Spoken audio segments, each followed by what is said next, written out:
L'émission en campagne se poursuit après l'invité candidat député national à Lukunga, Dadi Chiswaka. L'émission se poursuit avec un nouvel invité. Notre invité qui est déjà sur le plateau se nomme... Tout retrouver justement... Vous aurez perdu. Il faut tout retrouver la fiche de notre invité. Faut pas prendre des pauses... Voilà, je rappelle à nos auditeurs que demain nous serons là jusqu'à 18h également. Et donc voilà, et nous allons aujourd'hui poursuivre notre tour des invités. Visiblement, sa photo ne nous avait pas été transmise. Renaissance, développement, crédibilité pour une jeunesse au service de l'homme congolais. Lui se nomme Higgins Tchibangu. Higgins Tchibangu, candidat député national numéro 249, circonscription électorale Lukunga, candidat député provincial numéro 96, circonscription de Ngaliema. Higgins Tchibangu, bonjour. Bonjour Thierry. Vous allez bien? Ça va bien, merci. Bonjour Osé, bonjour Trésor. Alors, qui êtes-vous? Aux téléspectateurs et aux auditeurs de Top Congo. Qui êtes-vous? Vous allez nani? Pepona nini au koti masolo ya politique. Pona nini vous allez député national la Lukunga pe provincial la Ngaliema. Ok, Higgins Tchibangu, c'est un Congolais d'abord, né à Kinshasa. J'ai fait mes études au groupe scolaire du Mont-en-Bas, mes études primaires. Et j'ai fait mes études secondaires à Kuntwala, Ngaliema. Et j'ai quitté le pays pour faire mes études supérieures. Et ma carrière professionnelle, j'ai commencé ici à Kinshasa, où j'ai été employé par une entreprise de la place. Je suis ingénieur diplômé, licencié. Et depuis quelques années maintenant, je suis en train d'exercer dans le domaine de la communication marketing dans une entreprise de la place. Et je suis en même temps président d'une association dénommée Dynamique des jeunes leaders du Cap pour le changement. Et candidat député national dans la circonscription de Lukunga aujourd'hui, dans la liste du regroupement AAC Palou, qui est de l'Union Sacrée. Candidat député provincial dans la circonscription de Ngaliema. Mes numéros respectifs sont 249 pour la députation nationale et 96 pour la députation provinciale. À cela, je suis aussi candidat conseiller municipal dans la circonscription de Ngaliema, numéro 222. Voilà. Pour, également candidat président national, président de la République numéro 29. Pour ça, les 3 sur 4, il fallait qu'on mette en 4, les 4. Non, il n'était pas temps. Il n'était pas encore temps. Pourquoi justement postuler à 3 niveaux? Voilà. Beaucoup de personnes me posent cette question. Pourquoi j'ai postulé à 3 niveaux? Il y a plusieurs facteurs. Le premier, c'est le fait d'abord que j'ai pensé qu'il était temps que nous ayons des vrais élus à chaque niveau de ces scrutins. Alors, nous avons observé déjà les élus qui ont passé les 5 dernières années. Et selon l'impression que j'ai personnelle, ce sont des impressions pas très bonnes de ce qu'ils ont eu à faire durant ces 5 dernières années. Qu'est-ce que vous leur reprochez? Je pense que pour les parlementaires, les députés nationaux par exemple, je pense qu'ils n'ont pas fait ce dont le peuple attendait. Ils n'ont pas eu je dirais carrément les compétences nécessaires pour voter les lois nécessaires et pour résoudre les problèmes et les mots sérieux qui rangent la société congolaise. Ici, je veux parler de différents secteurs, notamment le secteur de l'éducation, où je pense qu'en dehors du fait qu'il y ait eu l'application de la gratuité pour tous, ce qui est très positif, il pouvait avoir beaucoup d'autres choses dans le sens là, avec la politique de l'éducation pour tous, l'accès à l'éducation pour tous. Je pense qu'il pouvait avoir beaucoup plus d'autres propositions qui pouvaient se faire dans ce secteur-là. Il y a dans le secteur de l'assainissement, où il y a beaucoup de travail. Malheureusement, nous avons eu des députés, et on a eu 500, qui n'ont pas trouvé de solution pendant 5 ans. Et je pense que... Oui, qu'est-ce que vous comptez faire de mieux? Ok, moi, personnellement, si je suis candidat au niveau national, c'est pour quelque chose qui me range le cœur sérieusement. On observe que beaucoup n'ont pas accès à l'éducation. Beaucoup n'ont pas accès à l'enseignement. Et je pense que quand on parle aujourd'hui, nous, membres de l'Union sacrée, qui suivant le président Félix-Antoine Tshisekedi Tshilombo, et dans sa politique et dans sa vision, je pense que nous, on devrait se relancer et mettre les choses en ordre sur les différents secteurs. Donc, pour revenir à votre question, moi, ce que je compte faire, et le mal qui me range sérieusement, comme je disais tantôt, il se situe sur l'éducation. Alors, j'ai observé les différentes lois et on a beaucoup de lois existantes, mais qui ne sont pas souvent mises en application. Il y a des lois qui sont quasiment archaïques et qui ne répondent pas aux besoins actuels de nos sociétés. Et je parle ici du Congo. Sur l'éducation supérieure, par exemple, en suivant la politique de l'accès à l'éducation pour tous, la proposition que je suis en train d'emmener, c'est celle-ci. Nous remarquons que les étudiants, lorsqu'ils commencent leur cycle supérieur, après avoir eu le bac, ont souvent des difficultés d'accès à l'éducation supérieure, aux universités, aux instituts supérieurs. Et on remarque que beaucoup d'entre eux, quand ils commencent des cours, ils prennent jusqu'à 23 cours pour l'année académique. Alors qu'il existe une loi, la loi cadre numéro 14/004, elle a été créée le 11 février 2014. Dans cette loi-là, son article 96, l'article 96, dit que en une année académique, ce serait divisé en 2 semestres. Et dans les 2 semestres, les étudiants auront la possibilité d'étudier en 15 semaines dans chacun de ces 2 semestres. Mais dites-vous que nos étudiants, aujourd'hui, lorsqu'ils accèdent à ces études supérieures, on leur donne jusqu'à 23 cours. Alors que dans cette même loi, il y a l'article 106 qui crée l'entité qu'on appelle le comité de l'enseignement national. Ce comité-là a pour mission de pouvoir donner des solutions. Là, vous parlez de quelle loi? La loi qui organise le secteur de l'enseignement supérieur ou de l'enseignement national. Okay. Alors, ce comité-là, il a pour devoir de donner des solutions, de trouver des solutions au programme actuel, au programme en cours. Et ce n'est pas normal qu'aujourd'hui, des étudiants qui sont censés faire 15 semaines 2 fois l'an puissent avoir jusqu'à 23 cours en une année académique.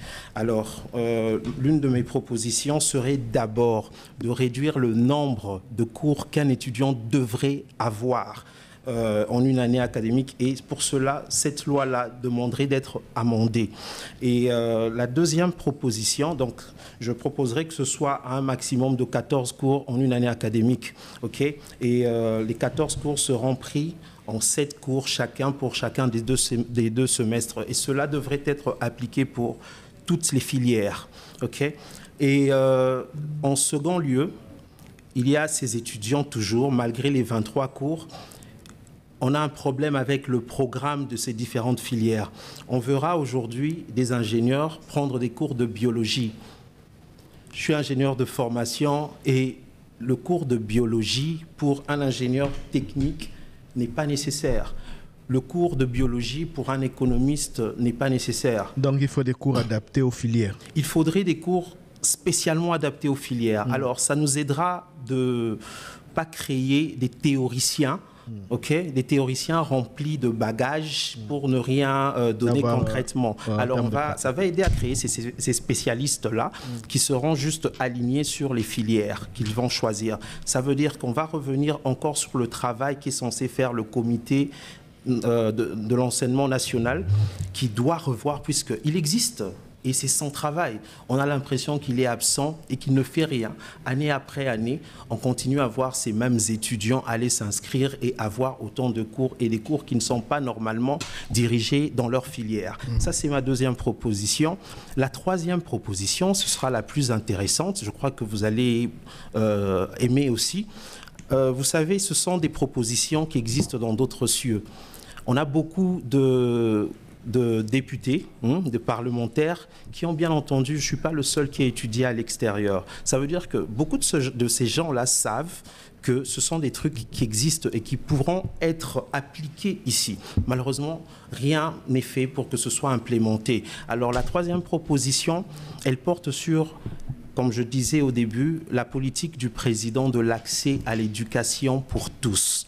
Nous sommes dans un pays où la situation macroéconomique, bien que, entre parenthèses, l'accès à l'éducation, à la gratuité au niveau des écoles primaires et d'application, ce qui est très bien. Mais la situation macroéconomique de notre pays, je ne pense pas qu'elle pourra supporter le fait que cet accès à l'éducation, à la gratuité, puisse être implémenté au niveau des universités. Ce sera très difficile avec le budget que nous avons. Oui. Et on est en train encore de construire notre force, notre système financier et l'économie nationale. Alors, pour cela, nous avons besoin de faire des propositions qui seront qui avantageront les différentes sociétés. Je suis en train de parler des différents segments, les riches et les pauvres. Je m'excuse pour le terme. Pas de gratuité au niveau des universités. Vous proposez quoi alors, puisque le président de la République, en fonction, et beaucoup d'autres candidats espèrent pouvoir rendre les études au niveau des universités aussi gratuites. Vous proposez quoi à la place? Exactement. Le président a sa vision. Ce qui est très bien. Nous, notre travail, c'est l'assister et l'aider dans sa vision. Alors, comme je parlais de la situation macroéconomique, la vision du président actuel, notre président actuel, courra pas seulement durant son mandat. Après son mandat, il devrait y avoir des présidents qui suivront certaines choses qui sont déjà d'application, n'est-ce pas? Alors, le président ne voit pas forcément l'implémentation de la gratuité au niveau universitaire dans ces 5 ans, pas forcément, ok? Puisque ça demande aussi une reconstruction de l'économie nationale, ça prend du temps, ça ne se fait pas en un clin d'œil. Alors pour cela, pour répondre à votre question, ce que moi je propose, donc la troisième proposition dans l'amendement de la loi existante serait de favoriser l'éducation supérieure pour tous. En quoi faisant? Alors, qu'est-ce qui va se passer? Aujourd'hui, lorsque les étudiants arrivent à l'université, on leur donne un prix selon les différentes institutions. On dit, voilà, ça varie généralement entre $400 et $2000, certaines fois plus, okay, pour l'année académique. Alors, ce système-là devrait être réadapté. Ce qu'on devrait faire et appliquer serait de faire tarifer les cours. Ça veut dire, je suis en filière d'économie, je dois prendre mes cours de statistique, je dois prendre mes cours de mathématiques, je dois prendre mes cours d'économétrie. Le cours de statistique devrait dorénavant être tarifé selon le cours, pas selon le programme que présente la filière. On parle des pondérations. On parle des pondérations. De pondérations. Des cours différents, voilà. Oui, je ne vois pas bien l'idée que vous êtes en train de... Peut-être c'est le nom. La valeur qu'a chaque cours, c'est-à-dire valeur nango, dans le bon lingala pour être un peu plus explicite. Merci papa. Pour Oezana moi l'icolo, en termes et à bas point, Oezana. Voilà un peu ça, mais pas forcément. Parce que le cours de statistique aura désormais un prix. Alors, je donne un exemple. Si M. Osé Manzanza voudrait commencer sa filière en économie, il commence sa première année académique, il fait son enregistrement au prix que l'institution imposera, puisque ça c'est indépendamment du gouvernement. Okay? C'est le ministère de tutelle qui est en train de suivre cela. Alors, lorsque Osé Manzanza va s'inscrire, il paye son enregistrement et il dit, voilà, moi selon mes moyens, selon ce que j'ai en poche, je ne serai pas à mesure de payer 7 cours, parce que ça sera désormais 7 cours pour le semestre. Okay? Alors, comme 7 cours, c'est cher, moi, je vais payer mon enregistrement et je paye mon cours de statistique qui est à $10. Je paye mon cours de mathématiques qui est à $8 et je paye mon cours d'économétrie qui est à $11. Vous voyez que ça fait pratiquement 12 plus 11, 23 plus 8, ça fait pratiquement $31 que la personne pourrait être à mesure de payer, peu importe ses activités. Quitte à ce qu'à la fin, sa formation soit incomplète. Non. Comme on dit, pas incomplète, comme on dit, les études n'ont pas de retard. Okay? Quitte à ce que la personne prenne des cours à chaque semestre et finisse pour obtenir son diplôme à la fin. D'accord. C'est des idées qu'il faut développer, évidemment, à travers des émissions spécialisées. Absolument. J'aimerais vraiment avoir une émission spéciale pour cela. Ça paraît très technique pour certains. Je rappelle que Higgins Chibangu Kadiata est candidat député national à Lukunga, candidat député provincial à Ngalema, Lukunga numéro 249, Ngalema numéro 96. Alors, parlons en une minute des réalités de Ngalema. Vous avez beaucoup d'initiatives dans le domaine de l'éducation, notamment de l'enseignement supérieur universitaire, mais la réalité de votre base, c'est quoi? Qu'est-ce que vous avez vu? Qu'est-ce que vous allez faire pour eux? Et en plus de cela, donc, vous avez une minute pour en parler et une minute pour dire pourquoi les habitants de Ngalema doivent absolument voter pour vous le 20 décembre parmi les 14 députés qu'ils vont choisir pour la circonscription de Ngalema. Donc, et les 5 députés qui vont choisir sur la circonscription de Ngalema, en plus des 15 de la municipale. Ah là là, ça fait beaucoup. Hein. Merci de compléter ma question, mais tout cela, vous allez le dire en une minute. Tout d'abord, les réalités Lukunga Ngalema. J'aimerais bien en parler plus longtemps, mais le temps nous fait défaut malheureusement. Ok, pour les réalités à Lukunga, je voulais d'abord mentionner parce que beaucoup de prétendants parlementaires induisent les électeurs, les potentiels électeurs en erreur. Un député national, c'est quelqu'un qui est au service de la nation, pas de sa circonscription, pas de son électorat. Alors, l'électorat, ceux qui vont participer à l'élire comme députés sont des personnes, bien entendu, qui vivent avec lui dans la circonscription. Moi, si je devrais apporter des solutions dans ma circonscription, ce ne serait pas parce que c'est mon électorat, c'est parce que je vis aussi les mêmes maux qu'ils vivent tous les jours. C'est la circonscription dans laquelle je vis. Alors, pour cela, ce que je pourrais dire, les réalités dans la circonscription de Lukunga sont nombreuses.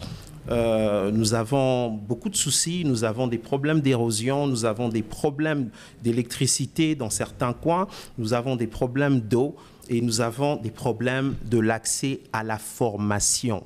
Parce que je continue à penser que l'accès à la formation, c'est la base. Nous sommes en train de parler aujourd'hui de l'acquisition de... on dit quoi? Acquérir les... solidifier les acquis. Oui. Consolider les acquis. On parle de consolidation des acquis. C'est très bien, consolider les acquis. Mais qui sont les personnes qui sont censées consolider ces acquis? Ce sont des personnes qui comprennent que, d'abord, il existe des acquis.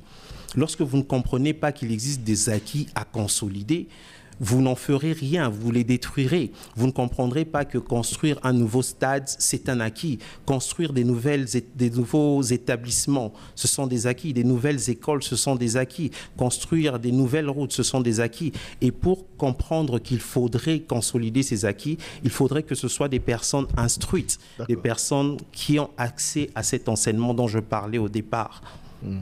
Vous avez une minute à présent pour nous dire pourquoi les habitants de Ngalema doivent voter pour vous, les habitants de Lukunga doivent également voter pour vous. Ok, je le dirai en deux volets. D'abord, chères Congolaises, chers Congolais, aujourd'hui, nous sommes en train d'approcher un jour très important, les élections du président de la République et des législateurs, des futurs législateurs de la République. Pour cela, je vous demande de ne pas être embrouillé, de ne pas suivre le populisme. Il existe des acquis que nous devons consolider et c'est notre devoir de citoyen, notre devoir de patriote, de devoir les consolider. Pour cela, je vous invite tous tout d'abord à voter le président, le numéro 20, Félix Antoine Tshisekedi Tshilombo, pour consolider ses acquis pendant les 5 prochaines années. Et en second, je vous invite à consolider, à voter pour votre candidat à Lukunga, le numéro 249, Chibangu Kadiata Hugens. Je vous invite de voter pour le candidat à la circonscription de Ngaliema pour les élections provinciales, Chibangu Kadiata Hugens, numéro 96. Et encore, je vous invite pour une 4e fois de voter pour votre candidat aux élections municipales, Hugens Chibangu Kadiata, numéro 222. C'est le message que j'ai pour chaque Congolais. Ne prenez pas légèrement cette situation des élections. Allez voter, rendez-vous nombreux aux urnes parce que votre décision, celle que vous prendrez le 20 décembre 2023, c'est une décision qui va impacter non seulement vous, qui impactera vos familles, qui impactera vos amis et qui impactera la République tout entière. Donc, merci beaucoup. Merci beaucoup. On va récapituler les numéros. 249, Lukunga. 96 Ngaliema et 222 Ngaliema municipal. Merci à vous, Hugens Chibangu Kadiata, candidat député national, provincial et local. Voilà. Moi qui vous remercie. Merci à vous de nous avoir suivis durant toute la journée de ce samedi 16 décembre 2023. On se retrouve demain 10h, 18h. Je rappelle que le lundi, nous serons également avec vous jusqu'à minuit pour vous servir jusqu'aux dernières secondes de la campagne électorale. Merci Osé, merci Trésor. Merci beaucoup Thierry Kambundu. Merci également à tous les auditeurs au Batikala Kinabiso, Kobanda Banda Tongo, Tina Poko, en tout cas Bandeko à YouTube. Vous êtes là avec nous, vous nous accompagnez, des réactions. Les inconditionnels. Merci à vous. YouTube, Facebook, FMP Batbazo, Nandabiso Namituka. Meeting est belé candidat président de la République, peut-être un mot sur ce qui s'est passé. Le candidat Martin Fayoulou était, il est encore à Kinshasa en plein meeting à la place Sainte-Thérèse. Le candidat numéro 21, Moïse Katumbi, numéro 3, était à la place de la Poste, Lubumbashi. Non, pas à la place de la Poste. Pas à la place de la Poste. Il était à Lubumbashi, a été refusé, dans la province, mais en tout cas, Lubumbashi, je vais retrouver la les meetings étaient au début avec quelques affrontements. Il y a jeunes, il y a partis politiques où ils allaient opposer. D'ailleurs, il y a quelques arrestations, nous avons appris. Mais voilà, finalement, les meetings s'est tenu à Lubumbashi. Il y a même des blessés. La place Square Forest, devant le bâtiment du 30 juin. Voilà. Pas à la place de la Poste. Et Félix Tshisekedi a fait Inongo et Bandundu-Ville. Voilà. Merci à vous. On se retrouve demain, même heure, même fréquence et toujours avec le même plaisir. L'information à retenir aussi, c'est qu'après Patrice Majondo, Joël Billet, c'est Noël Tchani Mwadianvita qui a rallié la candidature de Félix Antoine Tshisekedi Tshilombo. Tous ces détails et bien plus encore, c'est dans notre grande édition d'information.